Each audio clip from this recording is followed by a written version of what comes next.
अस्सलाम वालेकुम student class 9th। आज जो हमारा है टॉपिक जो हमने आज स्टार्ट करना है चैप्टर नंबर 5 का, हमने माइटोसिस स्टार्ट करनी है। इससे पहले कल हम जो है सेल डिवीजन के फेजेस जो इंटरफेज है पढ़ चुके थे और उसके बाद माइटोटिक फेज़ आती है, डिवीजन फेज़। अब सबसे पहले इसमें हमने माइटोसिस को डिफ़ाइन करना है कि माइटोसिस एक कैसी डिवीजन होती है। तो कहते हैं mitosis is the type of division, cell division in which cell divide into two daughter cell. यानी एक सेल जो होता है वो दो डॉटर सेल में डिवाइड हो जाएगा, each with same number of chromosome. कि एक सेल है हमारे पास, ये एक सेल है, इसके जब माइटोसिस होगी तो ये दो हिस्सों में या दो सेल्स में क्या हो जाएगा, डिवाइड हो जाएगा। और नंबर ऑफ क्रोमोसोम इनमें क्या होंगे, दोनों में सेम। फॉर एग्जाम्पल अगर ह्यूमन बीइंग की बात करें तो उसके अंदर क्रोमोसोम होते हैं 46। तो ये जब आगे इससे दो डॉटर सेल भी बन रहे हैं तो इनमें भी नंबर ऑफ क्रोमोसोम 46 ही होने हैं। तो ये क्या होगा, with same number of chromosome. अब ये 46 वाला आगे दो 46 वाला कैसे बना सकता है, तो आप लोगों को पता है कि दरमियान में एक इंटरफेज़ आती है जिसमें सेल अपने क्रोमोसोम को क्या कर लेता है, डुप्लीकेट करता है। इंटरफेज़ आपने पढ़ी है पीछे। इंटरफेज़ में जो 46 होंगे वो कितने हो जाते हैं, डुप्लीकेट होके एस फेज़ के दौरान ये हो जाएंगे 92। इस तरह फिर आगे जब दो सेल बनेंगे तो with same number of chromosome जो होंगे वो बनेंगे। तो कैसी डिवीजन जिसमें एक सेल दो हिस्सों में डिवाइड हो रहा है, दो डॉटर सेल में, और क्रोमोसोम नंबर क्या है, एज इन द पेरेंट, यानी उतने ही हैं जितने के पेरेंट सेल में। तो ये पेरेंट सेल है 46 क्रोमोसोम के साथ, और ये जो दो डॉटर आगे सेल बने तो इनमें भी नंबर ऑफ क्रोमोसोम कितने हैं, 46 ही हैं। तो इसलिए हम कहते हैं सेम नंबर ऑफ क्रोमोसोम। अब इसकी डिस्कवरी की अगर हम बात करें कि माइटोसिस को सबसे पहले डिस्कवर किसने किया था, किसने ऑब्जर्व किया था, तो वो जो था बायोलॉजिस्ट वेल्थर फ्लेमिंग था। अब जो वेल्थर फ्लेमिंग है उसने 1800 में ऑब्जर्व किया था कि सेल जब अपनी डिवाइडिंग फेज़ में होता है, कि जब डिवाइड करने लगता है तो उसका जो न्यूक्लियस होता है उसके अंदर कुछ चेंजेस आती हैं, वो कुछ चेंजेस में से गुजरता है। अब उन चेंजेस को नाम दिया गया था किसका, माइटोसिस का। सेल के न्यूक्लियस के अंदर कुछ चेंजेस आएंगे, उसको किसी का नाम दिया, माइटोसिस का। अब ये होती कहाँ पे है माइटोसिस, किन सेल्स में होगी, तो यूक्रियोट्स में भी होती है। तो यूक्रियोट्स में हमारे जिन सेल के अंदर होगी उनको बोलते हैं हम सोमैटिक सेल्स। दो तरह के बॉडी सेल्स होते हैं, एक होते हैं सोमैटिक सेल्स और एक होते हैं सेक्स सेल। सेक्स सेल्स जो होते हैं जर्म लाइन सेल भी बोलते हैं, जो कि स्पर्म्स और एग होंगे, जबकि सोमैटिक सेल्स हमारी बॉडी के तमाम सेल्स जो बाकी होंगे सेक्स सेल्स के अलावा, उनको सोमैटिक सेल्स बोलेंगे। तो यूक्रियोट्स में सोमैटिक सेल्स के अंदर होगी। अब अगर हम प्रोक्रियोट्स की बात करें तो प्रोक्रियोट्स में माइटोसिस नहीं होती, लेकिन माइटोसिस की तरह की डिवीजन बाइनरी फिशन होती है, उसको हम माइटोसिस नहीं बोलेंगे। अब क्यों नहीं बोलते हैं माइटोसिस, क्योंकि प्रोक्रियोट्स ऐसे ऑर्गेनिज्म हैं जिनके अंदर ट्रू न्यूक्लियस नहीं होता, जबकि माइटोसिस के ऊपर हमने देख लिया क्या था कि सेल का जो न्यूक्लियस है कुछ खास चेंजेस से गुजरता है, जिसको हम माइटोसिस बोलते हैं। अब प्रोक्रियोट्स में न्यूक्लियस तो है नहीं, इसलिए फिर इसकी डिवीजन को हम क्या बोलेंगे, बाइनरी फिशन कहा जाता है सिंपली, माइटोसिस इसको नहीं कहेंगे। अब आगे फेजेस आती हैं माइटोसिस की, वो कौन सी हैं, तो आगे माइटोसिस को बेसिकली दो फेजेस में डिवाइड किया गया है।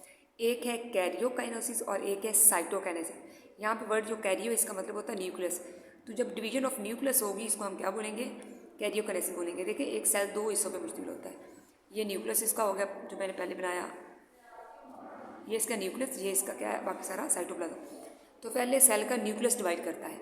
अब न्यूक्लियस की डिवीजन को हम क्या बोलेंगे, कैरियोकाइनेसिस बोलेंगे।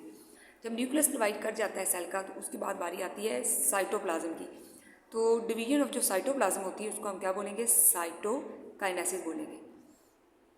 फिर आगे कैरियोकाइनेसिस जो है ये न्यूक्लियस की डिवीजन को उन्होंने मज़ीद आगे कुछ स्टेजेस में डिवाइड किया है, वो कौन सी हैं। सबसे पहली स्टेज आती है प्रोफेज, उसके बाद आएगी मेटाफेज, उसके बाद आएगी एनाफेज और उसके बाद आएगी टेलोफेज।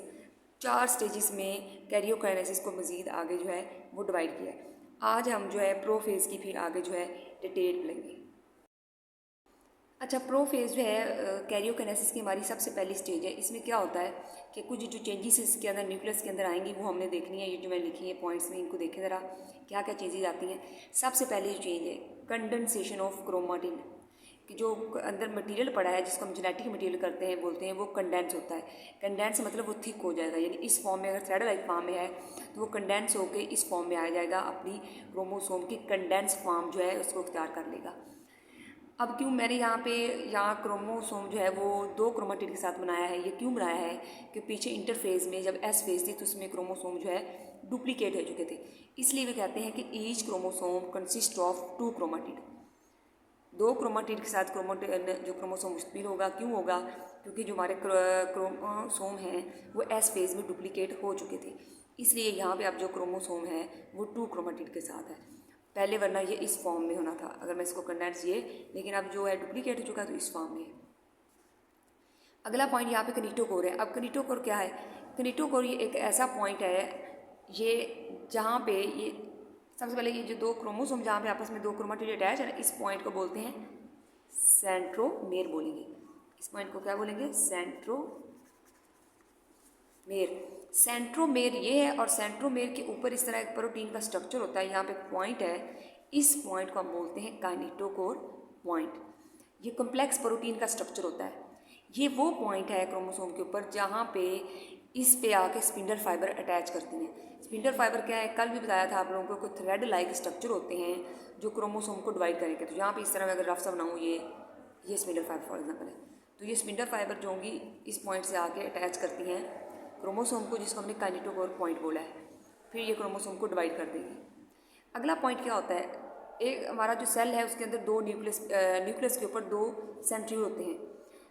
तो ये सेंट्रियोल ये 2 सेंट्रियोल है न्यूक्लियस के ऊपर।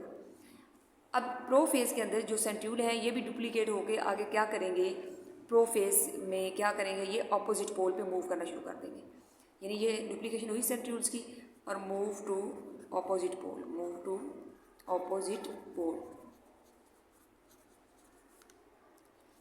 पोल पे आए।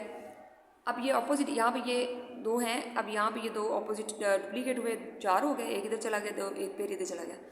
यहाँ से ये थ्रेड निकल रहे हैं, ये मैंने दिखाए हुए आपको, ये है स्पिंडल फाइबर। तो फिर इस फेज में दूसरा क्या हो गया? स्पिंडल फाइबर की फॉर्मेशन होगी। इसके बाद अगली स्टेज क्या आती है? जब जैसे ही स्पिंडल फाइबर बन रही होती हैं उसी दौरान क्या होगा कि दरमियान से जो न्यूक्लियस होता है, न्यूक्लियर इन्वेलप डिसअपीयर हो जाता है। अब यहाँ पे आप लोगों को न्यूक्लियस और न्यूक्लियर इन्वेलप नज़र नहीं आ रहा, उसकी जगह जो है ये हमारा जो है स्पिंडल फाइबर ने ले ली है। तो यहाँ पे क्या होगा? दरमियान में न्यूक्लियस और न्यूक्लियर इन्वेलप डिसअपीयर हो जाता है और स्पिंडल फाइबर आ जाती है। अब वो कहते हैं formation of spindle fibre in plant cell. Plant cells के अंदर स्पिंडल फाइबर की फॉर्मेशन कैसे होगी? क्योंकि वहाँ पे तो सेंट्रियोल होते ही नहीं है, उनमें जो ट्यूबुलिन प्रोटीन होती है वो एग्रीगेट हो जाती हैं। यानी इनके अंदर स्पिंडल फाइबर जो है प्लांट का कैसे बनेगी? ट्यूबुलर प्रोटीन होती है साइटोप्लाज्म के अंदर, वो एग्रीगेट हो जाती है, इकट्ठी हो जाती है सेल के सेंटर में, और वो क्या बनाती हैं? यहाँ पे स्पिंडल फाइबर बनाती हैं। क्योंकि वहाँ पे उनके अंदर सेंट्रियोल नहीं होते, तो सेंट्रियोल के ना होने की वजह से वहाँ पे स्पिंडल फाइबर जो है किस चीज़ से बनेगी? ट्यूबुलर प्रोटीन से। ठीक है, तो ये कुछ हमारी स्टेजेस थी प्रोफेज की, इनको मैंने पॉइंट में लिखा है, आप इनको पॉइंट में लिख के डिटेल आगे याद जो है वो कर सकते हैं। ओके।